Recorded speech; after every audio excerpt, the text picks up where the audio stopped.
Good morning friend, welcome to you all in my channel doctor Anshuman सुमन।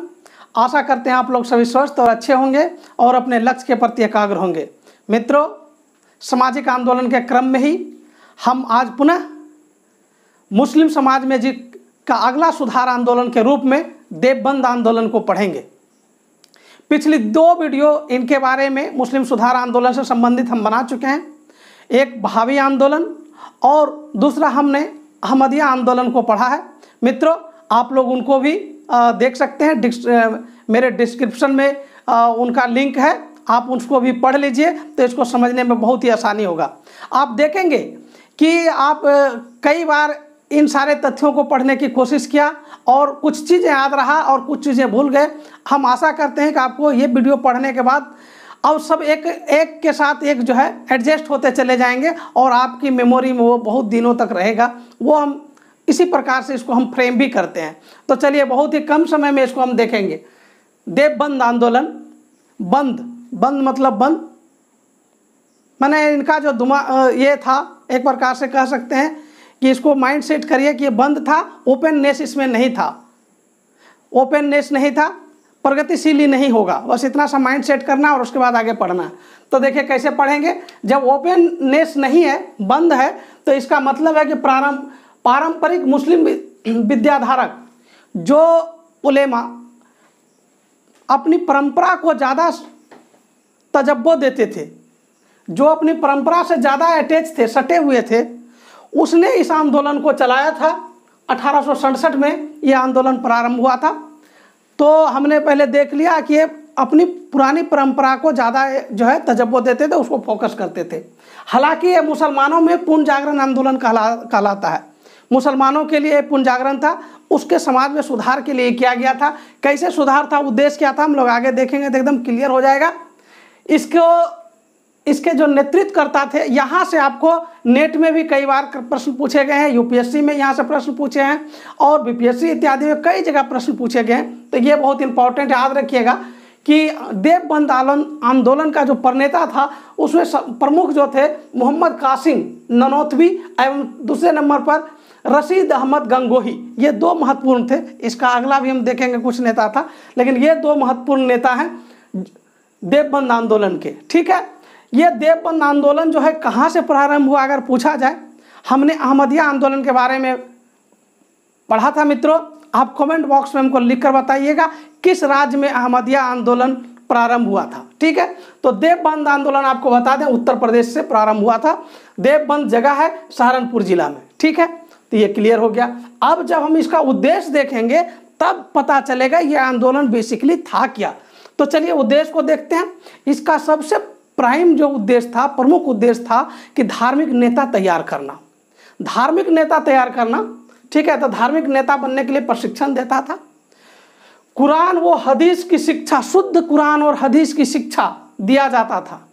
तो इसीलिए बोला जाता था पुण्य जागरण, कि मतलब मुस्लिम में यह पुण्य जागरण था कि शुद्ध रूप से शिक्षा को बढ़ावा मिल रहा था।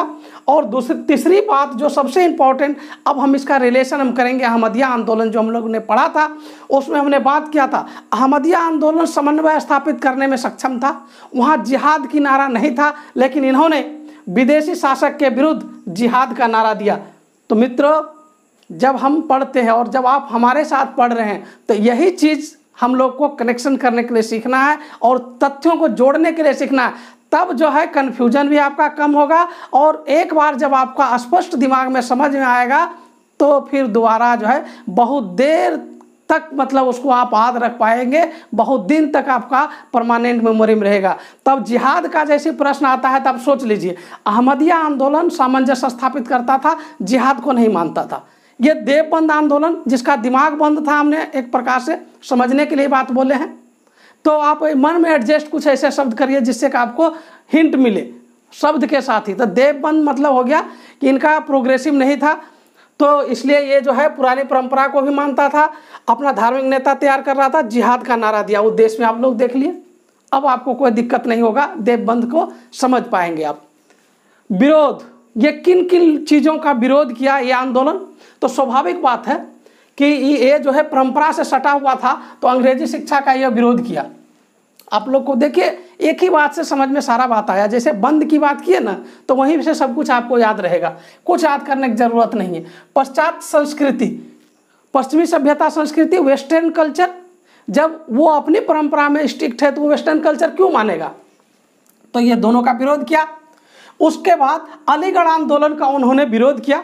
यहाँ पे आपको समझने में थोड़ी तकलीफ होगा, नेक्स्ट वीडियो अलीगढ़ आंदोलन का बनाऊंगा तो वहाँ और भी ज़्यादा क्लियर होगा, लेकिन यहाँ पे इसलिए बता देता हूँ थोड़ा सा कि यहाँ पे भी आप समझ सकते हैं कि इन्होंने अलीगढ़ आंदोलन जो कि मुस्लिम सुधार से ही संबंधित था, इसका क्यों विरोध किया, क्योंकि अलीगढ़ आंदोलन जो था उपर्युक्त दो, जैसे अंग्रेजी शिक्षा और पश्चात संस्कृति का समर्थक था। तो जब वो समर्थक रहेगा और जो ये विरोध कर रहा है तो स्वाभाविक बात है वो चाहे उसी के संप्रदाय का वो आंदोलन क्यों ना हो, तो उसका जो है विचारधारा ही अलग हो गया। अलीगढ़ आंदोलन जो है अंग्रेजी शिक्षा का समर्थन करता था। अलीगढ़ आंदोलन जो था अंग्रेजों की सभ्यता और संस्कृति को स्वीकार करता था, जबकि ये देवबंद आंदोलन वाले ऐसा नहीं करते थे। तो यही स्वाभाविक बात था, तभी अलीगढ़ आंदोलन का भी इन्होंने विरोध किया। ठीक है, तो अलीगढ़ आंदोलन का यदि ये विरोध करेगा तो सर सैयद अहमद खां का भी विरोध करेगा, क्योंकि अलीगढ़ आंदोलन का प्रणेता कौन था, सर सैयद अहमद खां था। और सर सैयद अहमद खां को यदि विरोध करेगा तो इसके दो संस्था थे, किसके, सर सैयद अहमद खां के, एक था पेट्रियोटिक एसोसिएशन और दूसरा था एंग्लो ओरिएंटल स्कूल। इसके बारे में डिटेल से चर्चा हम अलीगढ़ आंदोलन में करेंगे। तो इनके संस्था का भी उन्होंने विरोध किया। तो मित्रों अभी तक आपको कोई कन्फ्यूजन नहीं हुआ कि जो इनका उद्देश्य था उसी के आधार पर आप लोग ये भी देख लीजिए इसका ये विरोध किसको कर रहा था। चलिए अगला पॉइंट देखते हैं। जब विरोध किया तो समर्थन ही किसको करता था, देवबंद आंदोलन। देवबंद आंदोलन राष्ट्रीय आंदोलन को समर्थन करता था। भारत में जो अंग्रेजों को भगाने के लिए जो आंदोलन चल रहा था उसका देवबंद आंदोलन समर्थन करता था। कहीं कहीं पे आपको सीधा लिखा हुआ मिलता है कि इन्होंने कांग्रेस का विरोध किया था, लेकिन बीएल ग्रोवर का जो बुक है उसमें क्लियरली लिखा है कि इन्होंने कांग्रेस का स्वागत किया था, देवबंद आंदोलन। ठीक है, तो इस प्रकार से इन्होंने कांग्रेस का भी प्रारंभिक तौर पर ये जो है स्वागत किया था, कांग्रेस को स्वागत किया था ये। ठीक है, और अन्य नेता के रूप में जो इसके बाद में ये जो दो नेता हुए, ननोतवी और गंगोही को छोड़कर एक अन्य बहुत महत्वपूर्ण नेता हुआ, उसका नाम था महमूद अल हसन। महमूद अल हसन ने जो देवबंद आंदोलन को का जो स्वरूप चेंज कर दिया, ये इसलिए इम्पोर्टेंट था। स्वरूप में क्या चेंज किया, इसका स्वरूप पहले धार्मिक था, धर्म से रिलेटेड था, धार्मिक नेता को तैयार करना था, कुरान हदीस को शुद्ध रूप से पढ़ाना था और परंपरा से सटे हुए रहना था, दूसरी की परंपरा को स्वीकार नहीं करना था। लेकिन महमूद अल हसन ने अपनी जो ये धार्मिक विचार को ही दो रूप में स्वरूप में बदल दिया। ये आंदोलन इसके समय में यानी महमूद अल हसन के नेतृत्व में राजनीतिक हो गया और ये बौद्धिक रूप धारण कर लिया। तो मित्रों यही था देवबंद आंदोलन। तो बंद से ही आप सारा चीज़ समझ गए थे। आशा करते हैं कि आप लोग को ये वीडियो अच्छा लगा होगा। आप लोग इसी तरह मेरे साथ बने रहें। Thank you very much.